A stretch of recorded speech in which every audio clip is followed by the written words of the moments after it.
Hello, everyone. Thank you for attending this talk. I am Enrico Ghiorzi, and I would like to tell you about the work Patricia, Joanne, and I did on deep induction. Induction principles are an essential tool to reason about inductive types. The standard induction principle, which we call structural induction, is though insufficient to treat complex types such as nested types and GADTs. So we turn our attention to the so-called deep induction principle, which extends structural induction.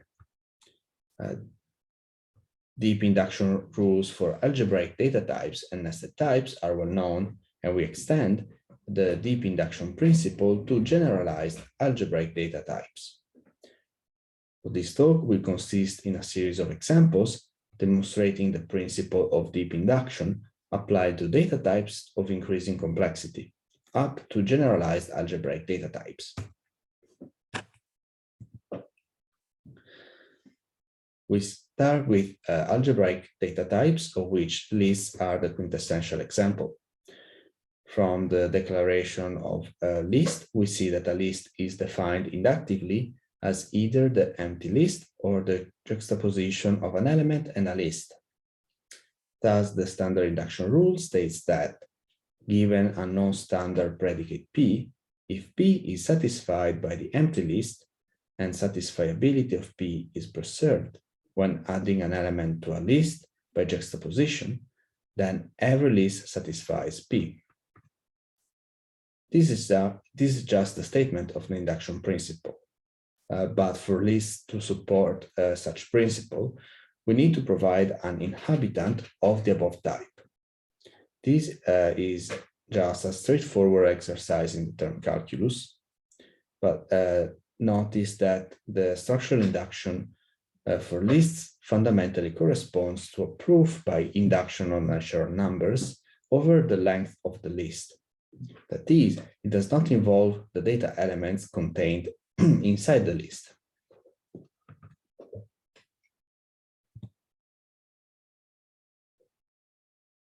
The deep induction rule for the list of A type, instead, involves a predicate Q on the type A. The inductive hypothesis is that if an element of A satisfies Q and a list of A's satisfies P, then their juxtaposition satisfies P.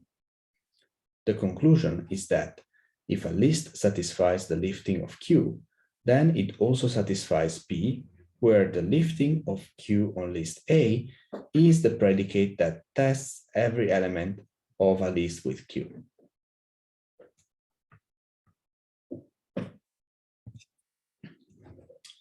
The principle of deep induction has been extended to nested types by Joanne and Polonsky. A data type is said to be nested when its constructors involve instances of the data type other than the one being defined. Beware, though, that this is not allowed to happen in the constructor's return type. Otherwise, we would be talking about generalized algebraic data types, which are more general than nested types. For example, consider the type of perfect trees, where leaves are given by data elements and nodes are given by perfect trees of pairs. In practice, a perfect tree is a list of data elements of length a power of 2. Notice that the P-node constructor presents nestedness in the occurrence of a P3 of A times A. Because of nestedness, induction rules have to involve a polymorphic predicate P. Structural induction hypotheses are that every leaf satisfies P, and if a perfect tree on A times A satisfies P, then the node tree satisfies P as well. The conclusion is that P is satisfied by every perfect tree, regardless of the data they contain.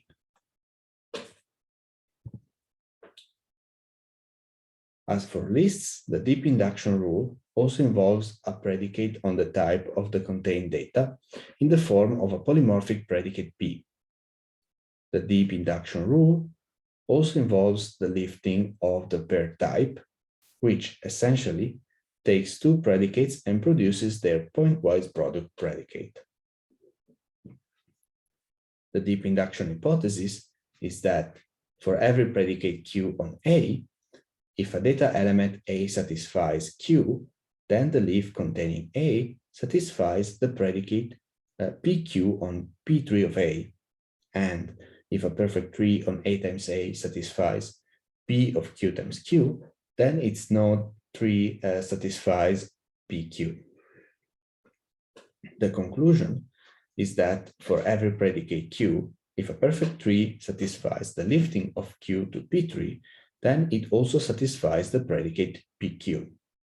Again, for a perfect tree to satisfy the lifting of Q, it means that all of the data elements it contains satisfy Q.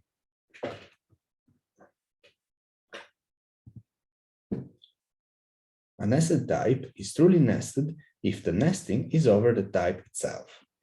Consider, for example, the type of bushes, whose constructor beacons exhibit an occurrence of bush of A.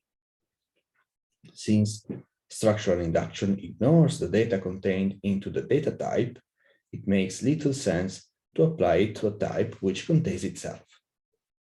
So deep induction becomes an essential tool to compute with nested types, as structural induction is insufficient for the task. Luckily, deep induction keeps working as for the previous examples.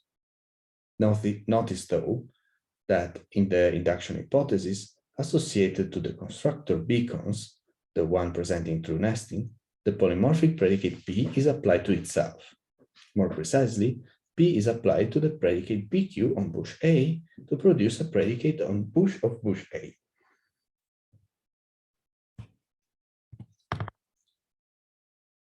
We finally turn our attention to generalized algebraic data types.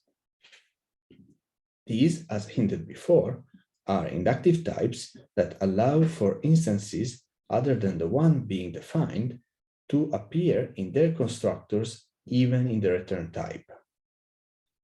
The simplest GADT is actually very remarkable. It's the equality type.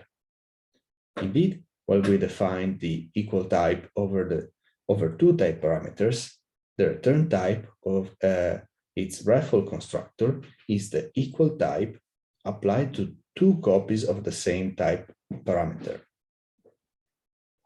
Effectively, the return type of raffle is given by equal composed with a diagonal functor.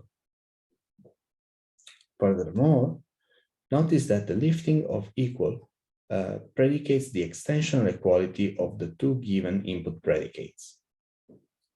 So given a polymorphic predicate P, the induction hypothesis of the deep induction rule for equal requires that if two predicates are extensionally equal with respect to reflexivity, then they satisfy P with respect to reflexivity. The conclusion then states that if two predicates are extensionally equal with respect to any proof of equality, then they satisfy P with respect to the same proof of equality.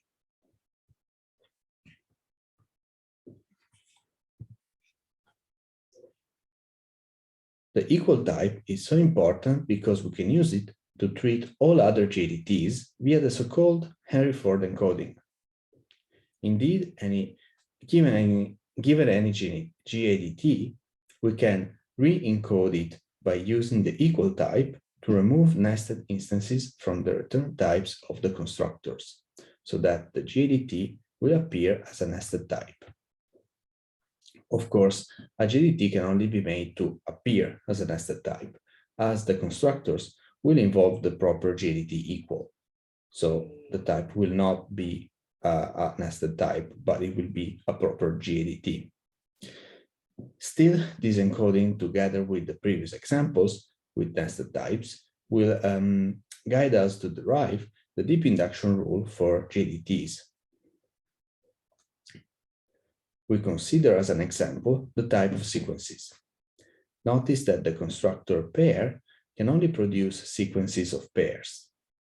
Through the equal type and the Henry Ford encoding, we can rewrite the pair constructor to produce a sequence of an arbitrary type A provided that a proof of equality of the type A with a product type is presented.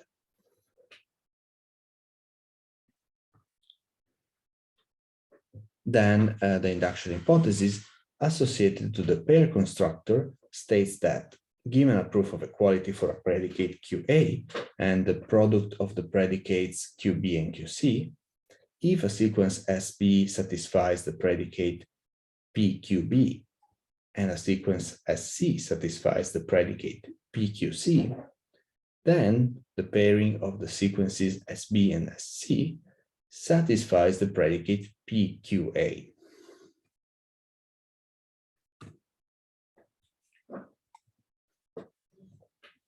Other than the use of the lifting of equal, the deep induction rule for GADTs is thus analogous to the one for nested types.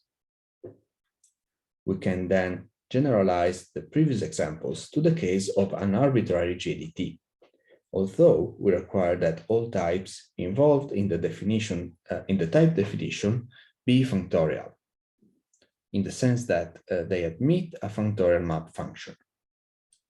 Indeed, in order to show the deep induction rule is inhabited by constructing a term for it, we need the maps and maps of predicate liftings for all these types. This is not an overly restrictive condition, since we know that all inductive types up to nested types admit functorial semantics. The most substantial restriction we have is that G cannot be truly nested. That is, there can appear no G of something in the type definition.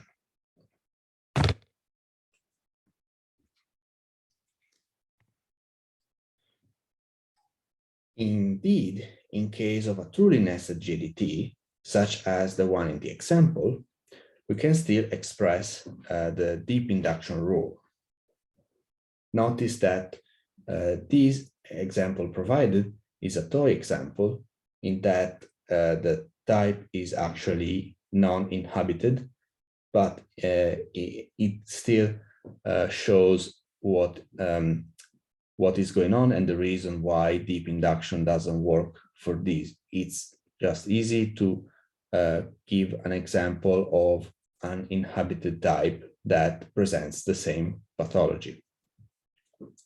As explained before, though, it's not possible to replicate the same argument used before to construct an inhabitant for the rules type.